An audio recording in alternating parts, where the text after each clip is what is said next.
నా హృదయపూర్వకమైన నమస్కారాలు.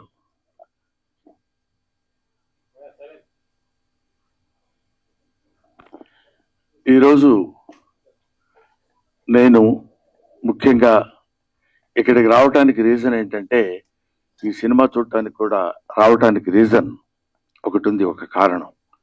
అదేంటంటే, పూర్వ ఆశ్రమంలో నేను లెక్చరర్గా పనిచేశా. విద్య అంటే ఏంటి, ఎడ్యుకేషన్ అంటే ఏంటి, ఎందుకు మనం చదువుకోవాలి, ఎలా చదువుకోవాలి అని తెలుసుకున్నాను. తెలుసుకున్న తర్వాత అధ్యాపకుడు అయిన తర్వాత, అది విద్యార్థి దశలో ఉన్నప్పుడు తెలుసుకుని అధ్యాపకుడు అయిన తర్వాత విద్య ఎలా చెప్పాలి, ఎలా చెప్తే పిల్లలు అనే భావంతో కొంతకాలం అధ్యాపకుడిగా పనిచేశాను. దాని తర్వాత భగవంతుడి ఆశీస్సుల వల్ల, ఆయన నిర్ణయం వల్ల నేను ఈ సినిమా ఇండస్ట్రీకి వచ్చి సినిమా నటుడయ్యాను, అందున హాస్య నటుడయ్యాను. ఈ పాయింట్ ఎందుకు చెప్తున్నానంటే, యూనివర్సిటీ అనే పేరు, అసలు యూనివర్సిటీ అంటే ఏంటి? యూనివర్స్ అంటే విశ్వం. విశ్వం అంటే అన్ని గోళాలతోటి, అన్ని ఖగోళ శాస్త్రానికి సంబంధించినటువంటి ఈ మొత్తం ఒక భూమి అనేటువంటి గ్రహమే కాకుండా విశ్వాంతరాళాల్లో ఉన్నటువంటి గ్రహాలన్నిటికీ సంబంధించినటువంటి జ్ఞానాన్ని నేర్పేటువంటిది ఆలయం, విద్యాలయం. అదే విశ్వవిద్యాలయం, అదే యూనివర్సిటీ. అటువంటి యూనివర్సిటీ అనేటువంటి పేరుని ఇప్పుడు ఎటువంటి విశ్వవిద్యాలయాలు అయ్యాయి అని చెప్పడానికి ఎంతో ఎంతో కృషి చేసి, దానిలో రీసెర్చ్ చేసి, మనందరికీ అందులో జరుగుతున్నటువంటి అవినీతిని, అప్పట్లో మనకు విశ్వవిద్యాలయాలంటే కాశీ విశ్వవిద్యాలయం అని పెద్ద పేరు, బెనారస్ యూనివర్సిటీ అని. ఎక్కడెక్కడి నుంచో అన్ని దేశాల నుంచి మన దేశం వచ్చి చదువుకుని వెళ్ళిపోయేవాళ్ళు. అంటే జ్ఞాన సంపద ఉన్నటువంటి దేశం మంది. ఇవాళ మన దేశం, మన ఎడ్యుకేషనల్ స్థితి ఎలా ఉంది, విద్యా వ్యవస్థలు ఎలా మారిపోతున్నాయని వాటన్నిటి మీద అధ్యయనం చేసిన తమ్ముడు నారాయణమూర్తి అవన్నీ చూసి తట్టుకోలేక, అంటే ప్రీతి తీసుకోలేక, దీన్ని ఎలాగైనా సరే నా మిత్రులకి, నా వాళ్ళందరికీ పంచిపెట్టాలి. ఎందుకంటే ఈయన ఒక తేనెటీగ లాంటి మనిషి. తిరుగుతుంటాడు అన్ని చోట్లకి వెళ్ళి తేనె పువ్వు చేసుకుని వచ్చి తలా ఒక చుక్క చేతిలో పెట్టాలనేటువంటి మహాసంకల్పం ఉన్న మంచి మనిషి. ఎందుకంటే మీకు అందమైన హీరో ఎవరైనా అడిగితే, నాకు అందమైన హీరో ఎవరు అని చెప్పమంటే నేను నారాయణమూర్తి పేరు చెప్తాను. అందం అంటే ఇక్కడ glamour, 6 feet height, curling hair, బ్రహ్మాండమైన ఇది, ఆ తర్వాత మంచి డ్రెస్సింగ్, అలాంటి అందం కాదు. మదర్ తెరిసాని, మీకు అందమైన వ్యక్తి ఎవరమ్మా, ఎవరు మీకు అందంగా కనిపిస్తారని అడిగితే, ఎవరి మనసుల్లో సేవాభావం ఉంటుందో, ఎవరి కళ్ళలో దయాగుణం ఉంటుందో ఆ వ్యక్తి, ఆ జీవి అందమైంది అని చెప్పింది. నాకు తెలిసిన నారాయణమూర్తి 40 సంవత్సరాలుగా, నాకు తెలిసి 40 సంవత్సరాలు, ఆయన అంతకుముందు ఎన్ని సంవత్సరాల నుంచి ఉన్నారో నాకు తెలియదు. నిరంతరం ప్రజలు, అందున పేదవాళ్ళు. వాళ్ళు పడుతున్న బాధలు, వాళ్ళకి పడుతున్న కష్టాలు, సుఖాలు, ఊరికే నటించటం, నటుడిగా వచ్చి నటించటం అనే కాకుండా, I want to give some message to my people, to the people of India, not to the people of India, to the people of universe. అటువంటి వ్యక్తి నారాయణమూర్తి. బహుశా నేను చూసి పూర్తిగా ఇంతవరకు చాలా కాలమైంది నేను సినిమా మొత్తం కూర్చొని థియేటర్లో ప్రివ్యూలు కానీ లేకపోతే సినిమా హాల్స్లో కానీ నేను చూడటం.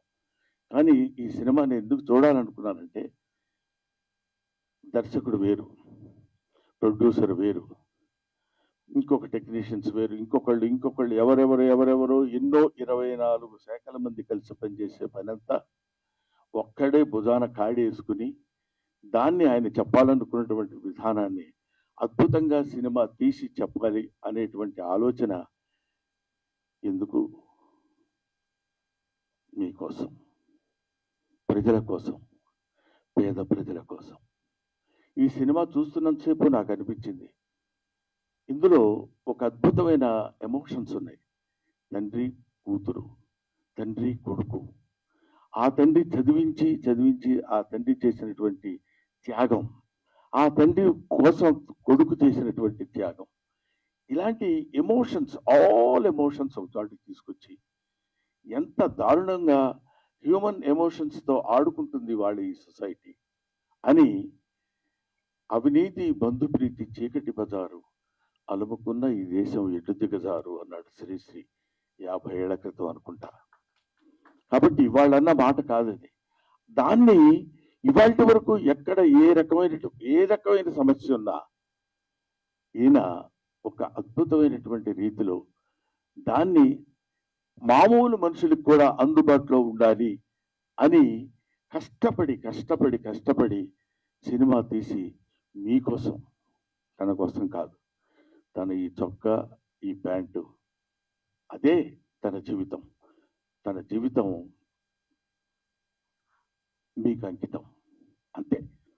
అది చివరి శ్వాస వరకు ఇంకా కష్టపడుతూనే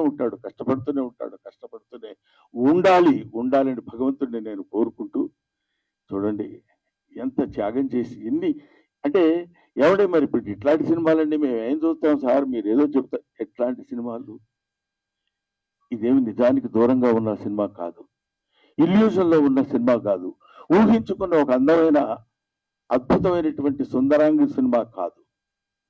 హాయిగా తలారా స్నానం చేసి వచ్చి ఒక నేత చీర కట్టుకున్న స్త్రీలా ఉన్న సినిమా ఇది, ఒక అందమైన స్త్రీలా ఉన్న సినిమా. అందులో నిజాలుంటాయి, వెతుక్కోండి. అందులో బూతులుండవు, జీవితపు లోతులుంటాయి. చూడండి, వెతుక్కోండి, బావిలో బకెటేసి తోడుకోండి. ఒక్కొక్కడు పడుతున్న బాధ చూడు. కొన్ని డైలాగ్స్ అందులో చెప్తున్నప్పుడు నేను వింటే, ఒరే పెద్ద వాళ్ళకి కావాల్సితే నాది కిడ్నీ కాదురా, ఇంకా చాలా ఉన్నాయి, అవన్నీ అమ్మొచ్చు. పెద్దోళ్ళకి కావాలనుకోరా, బోళ్ళంత డబ్బు పెట్టుకుంటారు. ఏమిటా మాటలు! ఎంత అద్భుతంగా ఇలాంటి సినిమాలు తీస్తున్న వాళ్ళని, ఇలాంటి సినిమాల కోసం పరితపిస్తున్న వాళ్ళని, సినిమా కోసం తీసి, art is for the sake of people, not art is for the sake of ourselves. మన కోసం కాదు, డబ్బు కోసం కాదు. సినిమా తీస్తే సినిమాలో ఒక అంతరార్థం ఉండాలి, ఒక మెసేజ్ ఉండాలి అని నమ్మిన దాన్ని 100కి 100 పాళ్ళు ఆచరిస్తూ ఇంత అద్భుతమైన సినిమా తీసిన, యూనివర్సిటీ అనే సినిమా తీసిన నారాయణమూర్తి. ఈ సినిమా మీరు చూడండి, చూసి ఆనందించండి అనే పదం నేను చెప్పలేను. చూసి అర్థం చేసుకోండి, చూసి ఆచరించండి. నారాయణమూర్తి లాంటి మంచితనం, మానవత్వం పరిమళించిన నారాయణమూర్తిని ఆశీర్వదించండి. మీ ఆశీస్సులతోటి ఇంకా అద్భుతమైన సినిమాలు, ఇంకా ఎన్నో సమస్యల్ని బయటికి లాగి, ఈ సినిమా చూస్తుండగానే ఇంకో సినిమా, ఇంకో ప్రాబ్లం, ఇంకో సమస్యలు 1 కాదు 2 కాదు. వివేకానందుడు అంటాడు, man is nothing but the combination of flesh and blood, is the combination of problems. సమస్యలన్నిటి ఒక చోట పోతపోస్తుంది మనిషి. కాబట్టి he will solve some of his problems in his lifetime and he will leave the problems to his successors. They will take the problems, they will solve the problems and they will go away. But problem is unending chain. దాన్ని భుజాన్ని వేసుకుని, అదే ఇందాక సినిమాలో కూడా ఒక సంభాషణలో తోట చెప్తాడు, పిల్లలందరూ యేసు ప్రభువులు అంటే యేసు క్రీస్తు సిలువను మోసినట్టు ఆ పుస్తకాల బరువు మోసుకుంటూ వెళుతున్నాడని, సమాజం బరువు మొత్తాన్ని భుజానేసుకుని మొయ్యాలి అనేటువంటి బాధతోటి, భావనతోటి, ఆలోచనతోటి మీ ముందుకొచ్చి మీకు సినిమాలు చూపించి ఆ సినిమా బాగుందని నలుగురు మెచ్చుకుంటే ఆనందపడి అదే ఆనందంతో ఆ చప్పట్లే కదరా ఆకలిగా ఉన్న కళాజీవికి పంచపక్ష ప్రమాణాలు అంటాడు. కాబట్టి అటువంటి ఆకలితో ఉన్నటువంటి నారాయణమూర్తి యొక్క జిజ్ఞాసని మీరందరూ మంచి ఊతాన్నిచ్చి మంచి ఫలితాన్నిచ్చి మంచి ఆదరణ చూపిస్తే ఇంకా ఇంకా ఇంకా ఎన్నో మంచి సినిమాలు తీస్తాడని, ఇలాంటి యూనివర్సిటీ లాంటి సినిమాలే కాదు, ఎక్కడ ఎక్కడ ఎక్కడెక్కడ కన్ను రవిగానలతో కవిగాంచునయ్యాడని అంటాడు. సూర్యుడు కనిపించినటువంటి ప్రదేశాల్లో కూడా వెళ్ళి నిజంగా ఆ సినిమాలో చెప్తుంటే పేపర్ లీకేజ్ మామూలు విషయం అది. అబ్బా, అలాంటి పేపర్ లీక్ చదువు సంధ్య లేని నిజంగా ఆ పేపర్ రాయటం వల్ల వాడికి ఉద్యోగం వస్తుందనేమో కానీ అందరూ ఒక చోట చెప్తాడు వాడికి డాక్టరీ వృత్తి రాదు, వైద్యం చేస్తాడు. బిల్డింగులు కట్టడం రాదు, ప్రాజెక్టు కట్టడం రాదు, ఇంజనీర్ అవుతాడు. ఏమైపోతుంది? వేర్ ఇట్ కంట్రీ గోస్, ఈ దేశం ఏమైపోతుంది అనే తపన చాలా మందికి ఉంటుంది. ఏముందిలే, మనం ఏం చేయగలిగింది ఏముంది, అది చేయాలనుకుంటే ఎవరో ఆ ధైర్యం కూర్చొని చేస్తాడు, లేకపోతే లేదండి. ప్రతి వాళ్ళు చేతులు కట్టుకొని ఉంటారు. నా వంతు సాయం నేను చెయ్యాలి అని తన వంతు సాయం చేస్తున్నటువంటి వ్యక్తి నారాయణమూర్తి. అందుకనే ఇలాంటి నారాయణమూర్తి లాంటి వ్యక్తులు వీళ్ళు వ్యక్తులు కాదు, వీళ్ళొక శక్తులు. వాళ్ళు నిరంతరం పోరాడేటువంటి వీళ్ళు ఎలాంటి వాళ్ళంటే మా గోదావరి భాషలో చెప్పాలంటే పులస చేపలు అంటే వాళ్ళు. పులస చేపకి చాలా వాల్యూ ఉంటుంది, విపరీతమైన ఖర్చు అంత రేటు ఉంటుంది. ఎందుకు ఉంటుందంటే ఒకసారి ఒళ్ళంతా గగ్గు పొడిచి పాపం, అయ్యో అమ్మాయి చచ్చిపోయింది, అయ్యో వాడిని అలా చంపేశారే, అయ్యో వీడిని ఇలా అని వీళ్ళ అకృత్య విన్యాసాలకి బలైపోయినటువంటి బస్సులు ఎంతో మంది మహానుభావులు, పిల్లలు, పసివాళ్ళు ఉన్నారే. వాళ్ళ కోసమైనా మీరు ఈ సినిమా చూడండి. మీరు ఒక్క ఆలోచన, అబ్బా నిజమే కదా, మనం కూడా ఇలా ఉండకూడదు. చూడండి, తండ్రి రాని వీడు మాస్టారు సారీ చెప్తారు, మీరు సారీ కాదు, మీరు సారీ చెప్పి వెళ్ళిపోతే కుదరదండి అని ఆయన చేత డైలాగ్ చూపిస్తారు ఒక తండ్రి చేత. ఫంటాస్టిక్. ఏమైనా ఇటువంటి అద్భుతమైనటువంటి సినిమాలు ఇంకా ఇంకా ఎన్నో భవిష్యత్తులో నారాయణమూర్తి గారు తీసి ఆయన మీ ఆశీస్సులు పొంది చిరస్థాయిగా ఉండిపోవాలని మనస్ఫూర్తిగా నేను కోరుకుంటూ, దిస్ కంట్రీ మస్ట్ బి రీఎడ్యుకేటెడ్. ఈ దేశాన్ని మళ్ళీ బడిలో వేయాలి. Thank you very much.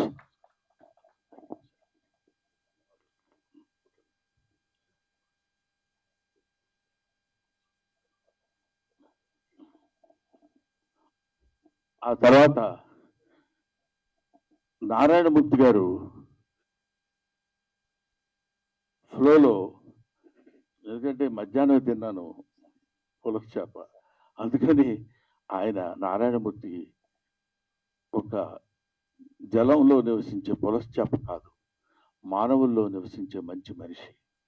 ఆ మనిషి ఆ పరిమళం 10 కాలాల పాటు హాయిగా హాయిగా హాయిగా ఉండి శతమానం భవతి.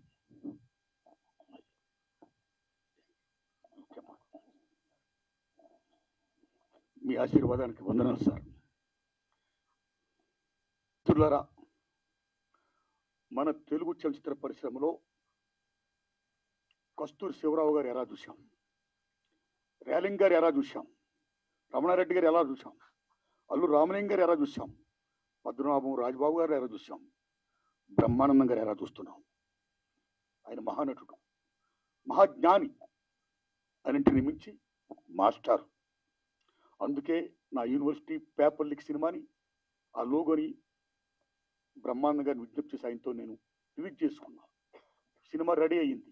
నేను వెళ్ళా, అయ్యా తమరి సినిమా చూడాలి, తమరికి ఏమాత్రం నచ్చినా సరే దయచి మీరు చెప్పాలి నాకు మంచి మాటలు, నా సినిమాకి అది ఎంతో హెల్ప్ అవుద్ది, ప్రమోట్ అవుద్ది అని నేను విజ్ఞప్తి చేసిన వెంటనే నా విజ్ఞప్తిని మన్నించి వారు రావడం, ఇంత బిజీలో కూడా రావడమే కాదు, సినిమా చూసి ఇంత బ్రహ్మాండంగా మెచ్చుకొని నన్ను ఆశీర్వదించడం, ఇంకా ఇలాంటి సినిమాలు తీయడానికి ప్రేక్షదేవులు నాకు శక్తిని ప్రసాదించాలని వారు మరి చెప్పడం, ఇవన్నీ నా గురించి ఆయన చెప్తుంటే నాకు నిజంగా ఆనంద బాష్పాలతో ఆయన యొక్క ఆశీర్వాదానికి నా పట్ల ఆయనకున్న అభిమానానికి, నా ఎడల ఆయన చూపిస్తున్న ఆదరణకి నేను పత్రికల ముందు, మీడియా ముందు, ప్రేక్షక దేవుళ్ళరా వారికి నేను శిరస్సు ఉంచి దండం పెడుతున్నా.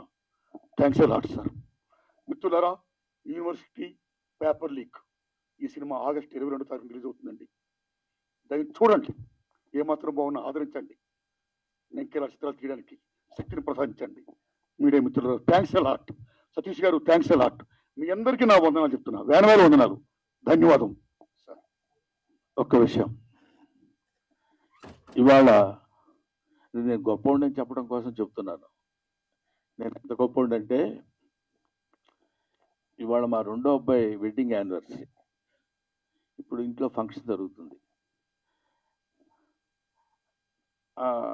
యానివర్సరీ వాళ్ళంతా బంధువులు అందరూ వస్తారు కదా, ఏదో దానికి నేను ఆలోచించింది ఏంటంటే, గొప్పవాడిని ఊరికే వ్యంగ్యంగా అన్నాను, నిజంగా అనుకునేది కొంపదీసి. అలా కాదు, నేను ఇక్కడ వచ్చి నారాయణమూర్తి గారికి ఇచ్చిన మాట ప్రకారం 18వ తారీఖున నేను ఈ కార్యక్రమానికి రావాలి అనే ఐడియాతో నేను వచ్చాను. ఎందుకంటే నారాయణమూర్తి గారు అంతటి మంచి పనులు నేను చేయలేను కూడా, చేస్తానో లేదో కూడా తెలియదు. కనీసం ఇలాంటి మంచి పనులు చేసే వాళ్ళ దగ్గరికి వచ్చి వాళ్ళ మంచి పని గురించి నలుగురికి చెప్పడం అనేది, దానికోసం పెద్ద భయంకరమైన త్యాగం చేసింది కూడా ఏం లేదు అనే ఆలోచనతో చెప్తున్నాను. ఇప్పుడు నేను అర్జెంటుగా మళ్ళీ అక్కడికి వెళ్ళి, వాళ్ళు ఏదో చిన్న ఫంక్షన్ లాంటిది ఉంటే, అది ఫ్యామిలీ ఫంక్షన్ కాబట్టి దానికి నేను వెళ్ళాలనే అభిప్రాయంతో నారాయణమూర్తి గారిని అభ్యర్థించి, ఇంత మంచి మనిషి, నిలువెల్లా మంచి మనిషి, ఇప్పుడు అంటే నేను కొన్ని చెప్పాలో వద్దో తెలియదు కానీ, బట్ నాకు తెలిసిన నారాయణమూర్తి గారు ఆ రోజు నుంచి ఈ రోజు వరకు అవే చెప్పులు, అవే ప్యాంట్ షర్టు, అదే ఆటో. ఒక్క సినిమా హిట్ అయితే ఏ రకంగా మనం ప్రవర్తిస్తున్నామో ఈ రోజుల్లో మనకు తెలుసు. 2 సినిమాల్లో మంచి పేరు వస్తే ఎలా ప్రవర్తిస్తున్నామో మనకు తెలుసు. ఒక దశాబ్దం కాలం మనం సినిమాల్లో ఉండి నటించి మంచి పేరు వస్తే మన ప్రవర్తన ఎలా ఉంటుందో మనకు తెలుసు. 5 సుదీర్ఘమైన దశాబ్దాలు, 40 సంవత్సరాల సుదీర్ఘమైనటువంటి దీనిలో ఎవరు ఎన్ని రకాలుగా ప్రలోభ పెట్టినా, నో ఎవరు మీ సినిమాలో నేను యాక్ట్ చేస్తా, వద్దు మీరేది సార్, మీరు స్టార్, మీరు అలా ఉండండి అని కాకుండా, ఇప్పుడు చూసిన ప్రతి క్యారెక్టరు మనకుతో పరిచయం ఉన్న క్యారెక్టర్, మన జీవితంతో వాళ్ళతో పాటు మనం సంచరిస్తున్న క్యారెక్టర్, వాళ్ళతో పాటు మనం ప్రయాణిస్తున్నటువంటి క్యారెక్టర్స్ తీసుకుని చెప్పాడు తప్ప స్టార్స్ని పెట్టి నేను సినిమా తీసి అద్భుతాలు క్రియేట్ చేయాల. ఎన్నో అద్భుతమైనటువంటి సినిమాలు తీసి ఆ రోజుల్లో నారాయణమూర్తి గారి సినిమా పడ్డ కొట్టుకుంటూ వచ్చేవాళ్ళు. ఇవాళ వరకు అలాగే వస్తూనే ఉన్నారు, వస్తారు, వచ్చి తీరతారు. అలాంటి సినిమాలే నారాయణమూర్తి గారు చేస్తారు. Thank you very much my dear Narayanamurthy. ఎలా పెట్టారో పేరు, నాకు వెంకటేశ్వర స్వామి అంటే ఇష్టం, నారాయణమూర్తి అంటే ఇష్టం. ధన్యవాదాలు మీకు.